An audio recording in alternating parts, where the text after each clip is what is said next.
Boa noite a todos, a paz do Senhor Jesus, louvado seja o nome santo do Senhor. Quero glorificar a Deus por esta oportunidade que Deus me concede, mais uma vez, de falar um pouco da palavra de Deus. Sou grato a Ele por isso, irmãos. E eu quero compartilhar com você, meu irmão, meu amigo, esta mensagem que o Senhor colocou no meu coração, a respeito da igreja de Pérgamo. Amém? Antes disso, eu gostaria de fazer uma oraçãozinha rápida. Amado e querido Deus, diante da Tua presença eu te peço, Senhor. Nada eu sou pó e cinza, sou necessitado, preciso do Teu auxílio e da Tua ajuda. Te peço a Tua permissão para que eu possa falar do Teu amor, da Tua palavra, para que as pessoas possam entender melhor, mais claramente os Teus assuntos. Senhor, é no Teu santo nome que eu te peço e te agradeço. Amém. Meus irmãos, há uns dias atrás eu tive a oportunidade de falar a respeito da igreja de Éfeso, sendo a primeira igreja do Apocalipse, entre as 7, e falei também a respeito da segunda, a Esmirna. Esses estudos que eu estou abordando é baseado na escatologia bíblica, amém, queridos? Então, as igrejas que eu tenho apresentado, eu tenho falado a respeito do texto em si, que se encontra em Apocalipse, né? Apocalipse capítulo 2 e diante, e a sua história segundo a escatologia bíblica, amém?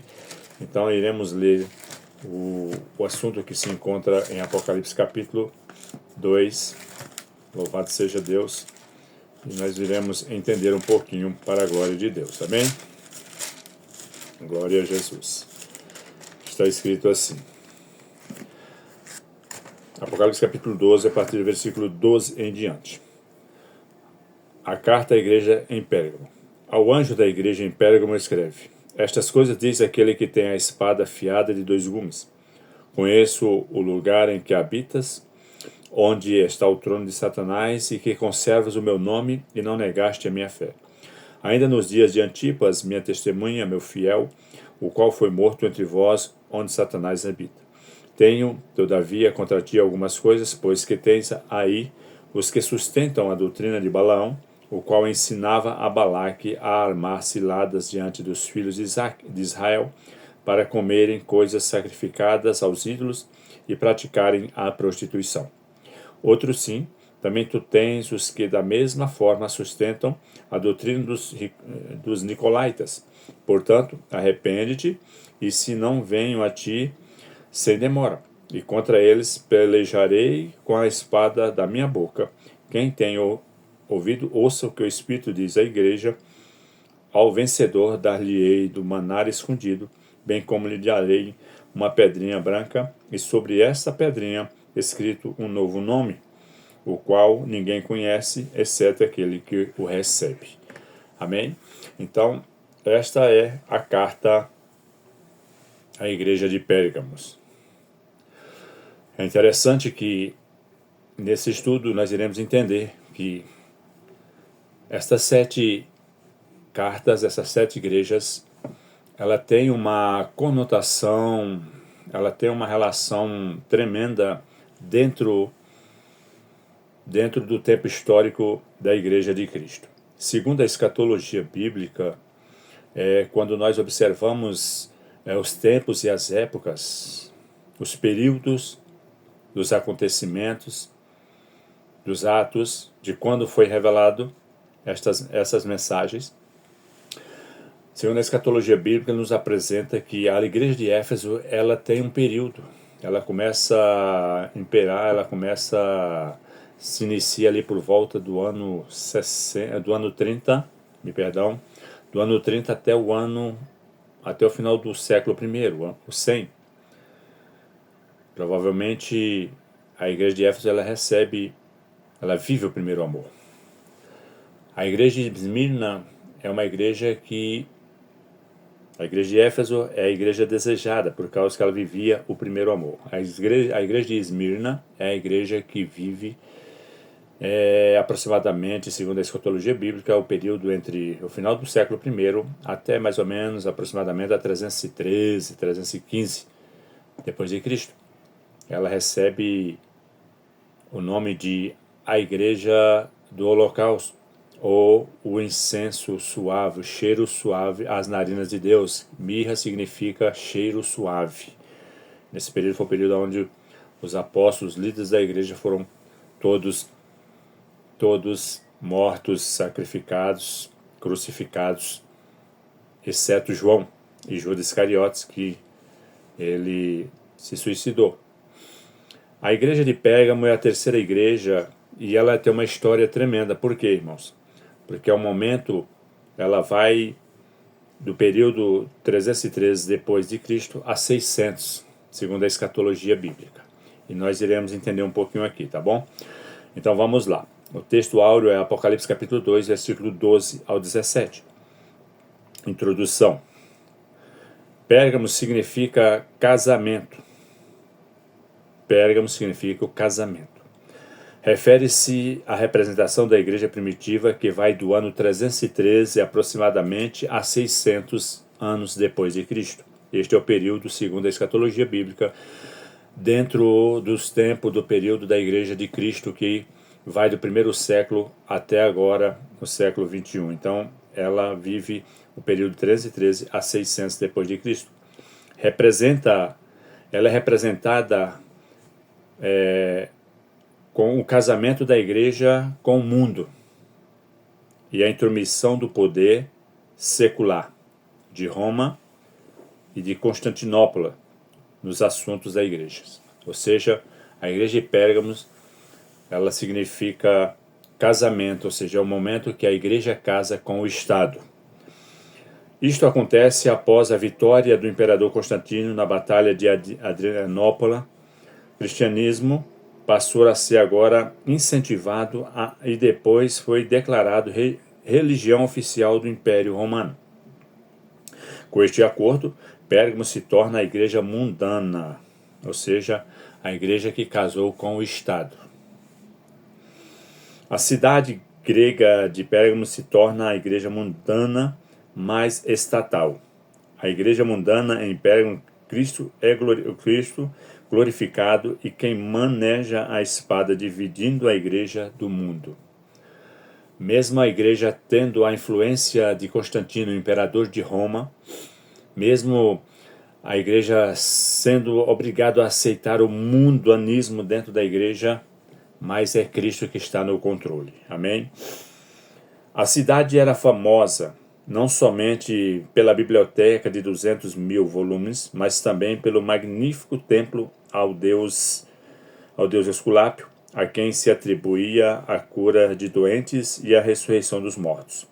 A cidade era um lugar de imoralidade, mais do que qualquer outra cidade de então. Observa. A igreja casando com o Estado, observa que o mundo entrou dentro desta igreja de Pérgamo. Por isso o Senhor mandou dizer à igreja desta cidade: eu sei onde habitas, que é onde está o trono de Satanás. E é bom a gente refletir um pouco a respeito disso, né? É a cidade ou igreja onde se inventou o pergaminho. No ano 29 a.C., a cidade de Pérgamo erigiu um santuário para a implantação do culto ao imperador romano. Pérgamo se tornaria o centro da religião pagã. Tens lá os que seguem a doutrina de Balaão. Observa, lá tinha também os que seguiam a doutrina de Balaão.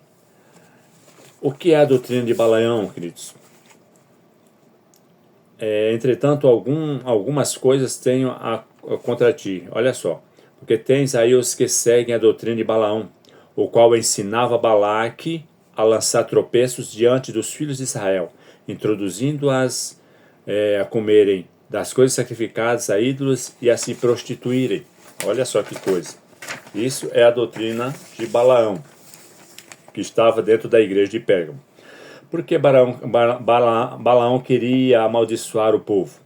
Ele era um adivinho, alguém que alega predizer o futuro, que acreditava no Deus de Israel, ou pelo menos conhecia a respeito dele.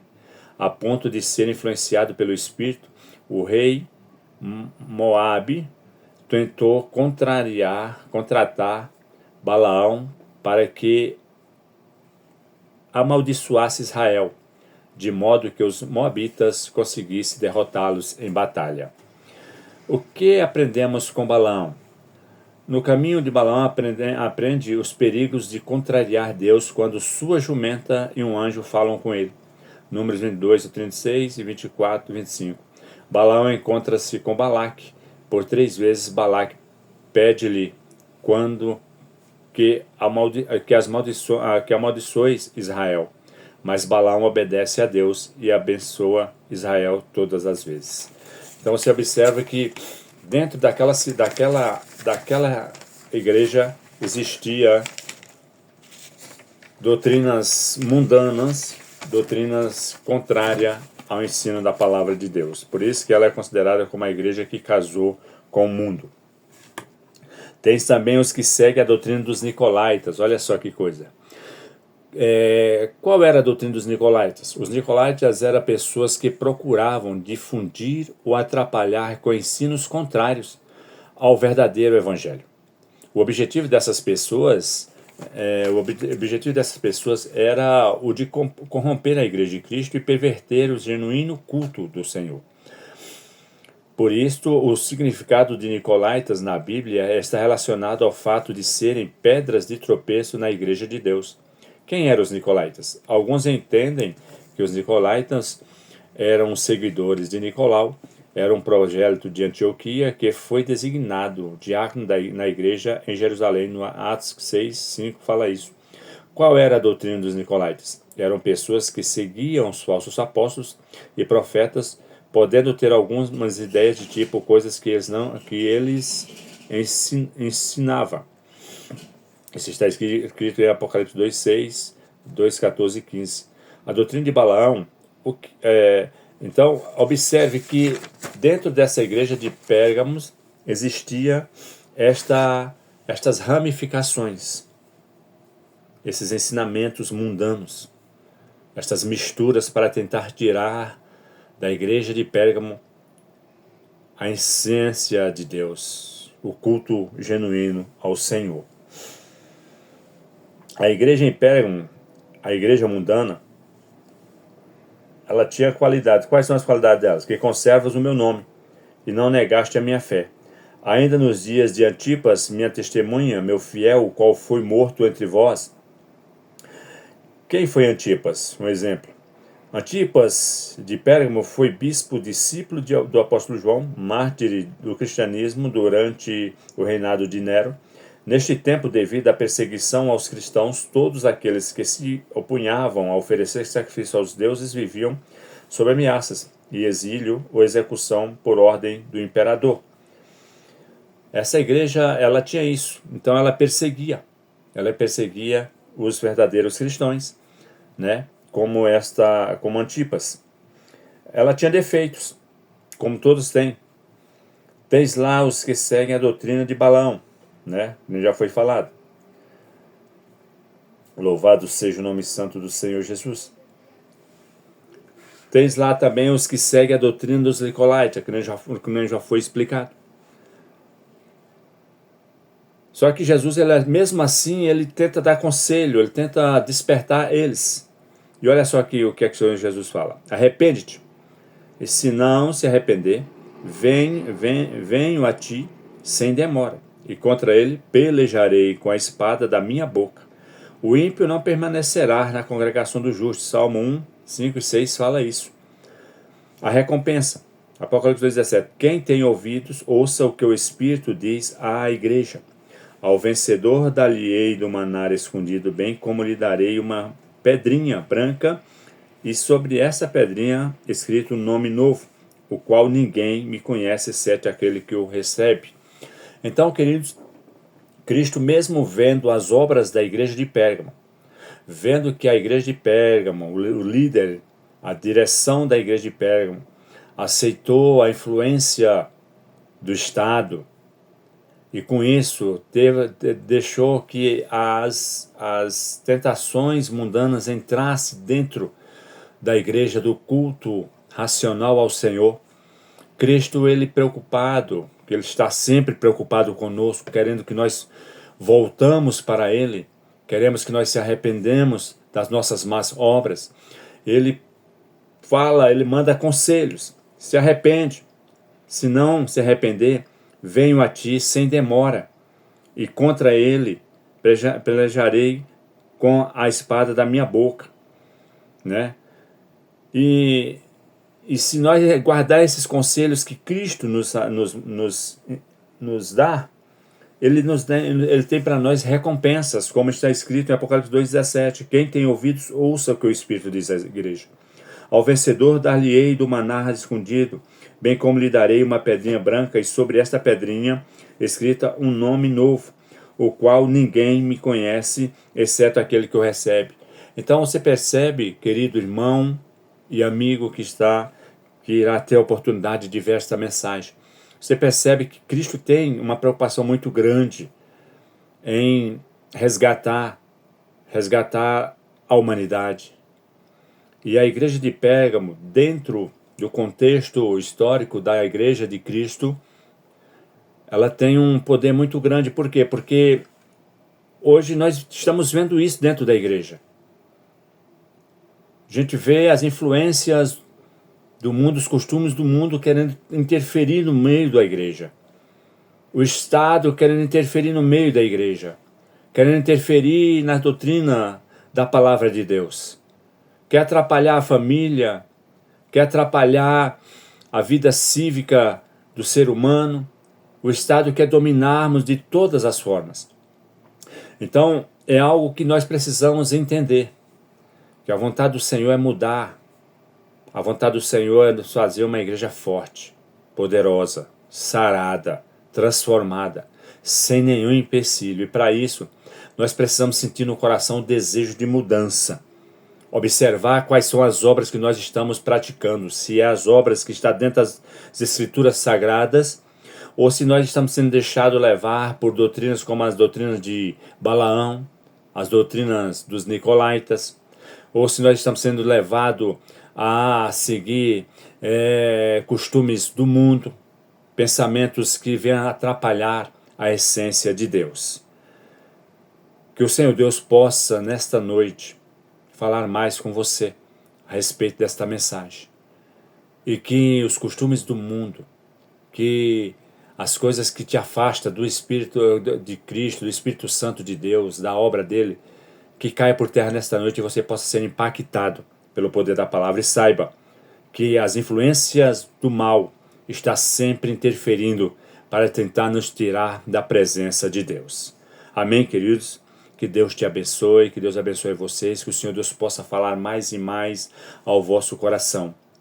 Amado e querido Deus, diante da tua presença, eu apresento a vida de todo o teu povo, aqueles que irão ver essa mensagem, que possam abrir o entendimento e se preocupar em saber que o mundo quer nos ceifar, o mundo quer nos destruir. As doutrinas do mundo quer fazer com que nós olhamos para a tua igreja e achamos que tudo tem de ser normal. Meu Deus, limpa a nossa mente, limpa o nosso coração e que nos faça cada dia nos separar mais e mais para ti, Senhor. É o que eu te peço nesta hora, em nome de Jesus. Amém, Jesus.